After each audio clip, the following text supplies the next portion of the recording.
महानगर पालिका का चुनाव अब पूरी चरम पर है। प्रचार हर पार्टी अपनी ताकत से कर रहा है, अलग अलग बातें करके, अलग अलग वादे करके जनता को अपनी ओर लाने की पूरी कोशिश चल रही है। इसी बीच बीजेपी के वरिष्ठ नेता किरीट सोमैया ने यह दावा किया है कि मुंबई में चुनाव जीतने के लिए कुछ लोग वोट जिहाद की राजनीति कर रहे हैं। वोट जिहाद क्या है और राजनीति क्या है, ये हम समझेंगे। हमारे साथ किरीट सोमैया जी हैं, उनसे हम बात करेंगे। सर, चुनाव में तो अलग अलग वादे करना, प्रोमिसेस करना, किसने क्या गलती की है वो निकालना, मैं वो गलती नहीं करूंगा, अच्छी सुविधा दूंगा, ये तमाम तरह की चीज़ें जो बेसिक होती हैं, जो हम हर पूरे विश्व में देखते हैं चुनाव के समय में, सिर्फ इंडिया की बात नहीं है। आप यहाँ पर कह रहे हैं कि वोट जिहाद, और ये पार्ट 3 है। दो आपने इसके पहले भी अलग अलग समय पर उसका खुलासा किया है। इस चुनाव में, बीएमसी चुनाव में वोट जिहाद क्या है? आप देखते हो कि जो शिवसेना मूल वो मराठी हिंदू, अब कांग्रेस के साथ में जब से उद्धव ठाकरे गए, उन्होंने अभी मराठी मुस्लिम ये इस प्रकार का वोट बैंक कॉम्बिनेशन का प्रयास चल रहा है। लोकसभा में वोट जिहाद एक हुआ, उसमें हम बेखबर रह गए। इसलिए विधानसभा के समय पर जब उद्धव ठाकरे ने सब मौलाना, उलेमा, सबकी मदद से मुस्लिम बांग्लादेशी उनकी भावनाएं धर्म के आधार पर भड़काना, इसको वोट जिहाद कहते हैं। वो हम जब ने एक्सपोज किया तो रिएक्शन में यहाँ के जो लोग थे, मूल रहने वाले हिंदू या अन्य, उनके रिएक्शन के कारण उनका वोटिंग अच्छा हुआ। अब वोट जिहाद पार्ट 3, तो भाग 3 में मुंबई महापालिका में मराठी हिंदू अभी 35% रह गए, अमराठी हिंदू 35% है, मुस्लिम लगभग 25% हो गए।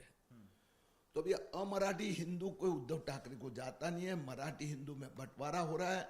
इसके लिए उन्होंने राज ने मिलकर कुछ 57 ऐसे महापालिका के वार्ड निकाले हैं जहां पर मुस्लिम जनसंख्या 30% से लेके 95% है, मेजॉरिटी है। मतलब वहां पे अगर यानी वहां पर वो मुस्लिम वोट डिसाइड करेंगे कि वहां का पार्षद कौन होगा।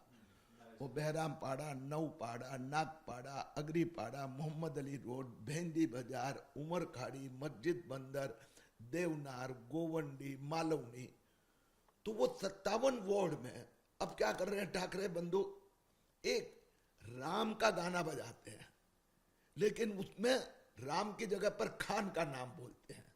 दूसरा क्या करते हैं वो लोग कि भाई मुंबई की महापौर ये बुरखा वाली भी बन सकती है, खान भी बन सकते हैं, पठान भी बन सकते हैं। तीसरा, जो देवेंद्र फडणवीस सरकार ने बांग्लादेशियों के जन्म प्रमाण रद्द किए, उनका वो विरोध कर रहे हैं कि हम महापालिका में आएंगे तो सबको जन्म प्रमाण पत्र दिए जाएंगे। तो इस प्रकार से ये महापालिका वोट जिहाद भाग 3 उन्होंने शुरू किया है। यानी कि आप कह रहे हैं कि जिन लोगों को बांग्लादेशी हैं ऐसा आइडेंटिफाई किया, एजेंसी ने किया, उनके प्रमाण पत्र रद्द किए गए, उनको दोबारा भेजा जा रहा है, ऐसे लोगों को ये बचाएंगे और दोबारा से उन्हें मुंबई में लाकर बसाएंगे। वो कह रहे हैं कि महापालिका उन सबको, क्योंकि जन्म प्रमाण पत्र रजिस्ट्रेशन वो महापालिका का अधिकार है, तो हम इनके नियम बदलेंगे और सबको सुरक्षित करेंगे। मैं आपको दूसरी एक बात कहता हूँ, देवेंद्र फडणवीस सरकार को किरीट सोमैया ने मुंबई के मस्जिद के ऊपर के जो अनधिकृत लाउड स्पीकर थे होंगे वो बंद करवाए। अब इनके लोग बस्ती बस्ती में जाते हैं, ये सब मैं वीडियो दिए चुका हूँ आपको। वो जाके कहते हैं कि वोट देने आना है और ध्यान में रखना है, जो भाजपा ने आपके अजान मस्जिद लाउड स्पीकर बंद करवाए उनको हराना है, उद्धव ठाकरे सेना को वोट देना है। लेकिन इसको तो कोर्ट ने, ये जो सारी चीजें बंद हुई तो कोर्ट के आदेश के बाद। उद्धव ठाकरे ने महाराष्ट्र के मुख्यमंत्री बनने के लिए अपने पिताजी का धर्म और संस्कृति बेचा। अब महापालिका जीतने के लिए वो देश की सुरक्षा बेच रहे हैं। अभी जन्म प्रमाण पत्र रद्द किसका हुआ? जिसके बाद यहाँ जन्म हुआ उसका कोई कागज पत्र है, वो कहते हैं हम उसको वापस देंगे।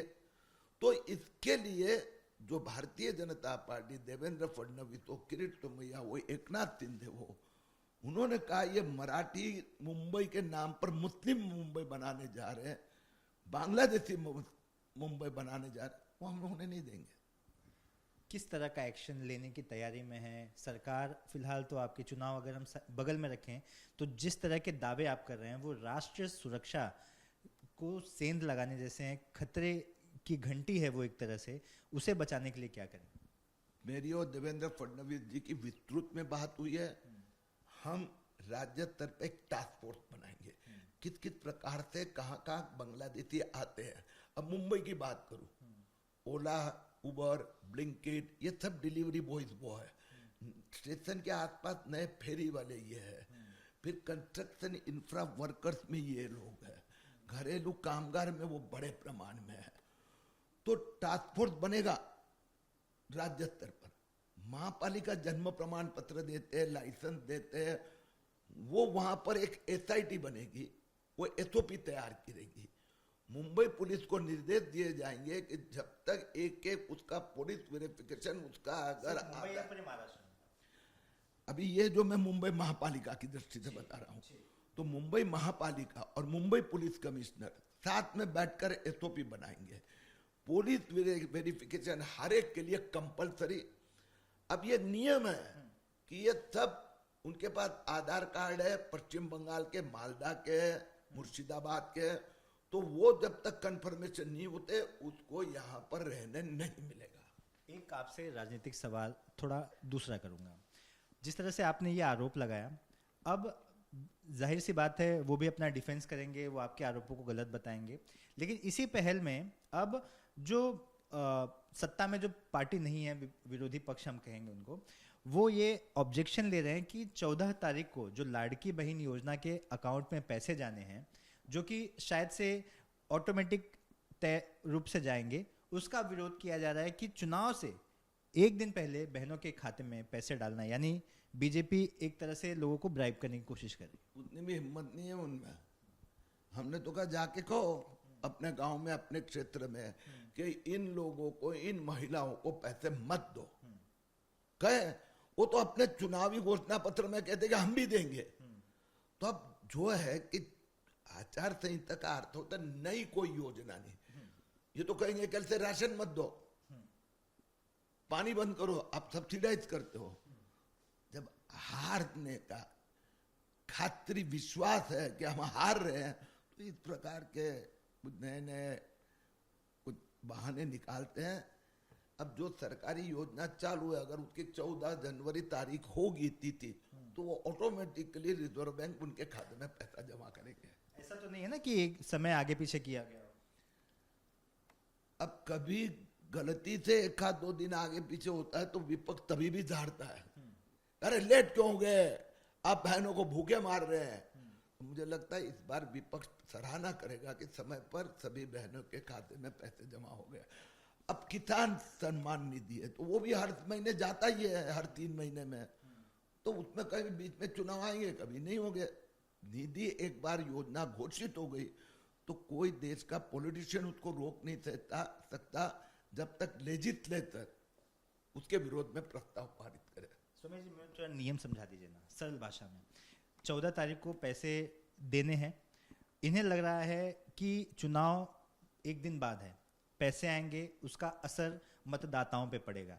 क्या ये उनका डर सही है? और अगर ये पुरानी योजना है तो क्या इसमें कोई नियम होता है कि चुनाव के 1-2 दिन बाद पैसे दिए जाएं या उसी वक्त ऑटोमेटिक जाता है? नियम क्या कहता है और इनका डर क्या सही डर है या नहीं? वास्तव में नियम यह है कि जो भी सरकारी योजना हो उसका एग्जीक्यूशन, हाँ, एग्जीक्यूशन जो है वो एग्जीक्यूटिव ऑफिसर करता है, मंत्री पॉलिटिकल कैबिनेट से कोई संबंध नहीं होता है। उदाहरण समझो, राशन है, किसान को खाद देना है, किसान सम्मान निधि है, तो गैस सिलेंडर देना है, उसकी सब्सिडी देना है, तो उसका चुनाव से कोई संबंध नहीं होगा, तो जिंदा कैसे रहेगा? अब ये इतने डरे हुए हैं, अभी ये योजना गए 12 महीने से चल रही है, तो अब भयभीत है, उसके कारण वो हर एक चीज में ऑब्जेक्शन लेते हैं। लेकिन योजना के अंतर्गत चीफ मिनिस्टर चाहे तो भी नहीं रोक सकता, चुनाव आयोग नहीं रोक सकता। दूसरी बात मैंने कहा, ये पॉलिटिकल ये कहते हैं, कोई इसमें हिम्मत नहीं जाके पुलिस स्टेशन में कंप्लेंट करे, कोर्ट में जाके रोके। तो पैसा उन बहनों का अधिकार है, किसानों का अधिकार है, उसको किरीट तो मैं अभी नहीं रोक सकता और उद्धव ठाकरे भी हाथ नहीं लगा सकता। मतलब चुनाव से संबंध नहीं है उसका। हर महीने पैसे जाने वो ऑटोमेटिक। मैंने कहा कि सिर्फ बहन को क्यों आप टारगेट करते हो? फिर टारगेट आपको माँ को भी करना पड़ेगा कि रेशन का अनाज उनको मुफ्त में दिया जा रहा है, उसको भी रोको। बिजली की सब्सिडी उनको मिल रही है, वो भी रोको। पानी की सब्सिडी है, खाद के, वो भी रोको। उनको कहो कि सबकी आप जान ले लो, सबका सब रोक दो, तो बेचारे जिएंगे कैसे? वो हिम्मत नहीं है, ये सब नौटंकी है। तो देखिए किरीट सुमैया कह रहे हैं कि इन्हें पता है कि ये जीतने वाले नहीं है, इस वजह से तरह तरह के बयानबाजी कर रहे हैं, बहाने ढूंढ रहे हैं। अगर कोई योजना शुरू है, पुरानी योजना है, तो उसमें दखल नहीं दिया जा सकता और आचार संहिता में कोई नई योजना नहीं शुरू की जा सकती, जैसा कि वो बता रहे थे। कैमरा पर्सन योगेन गुप्ता के साथ सूरज ओझा, यूपी न्यूज़, मुंबई।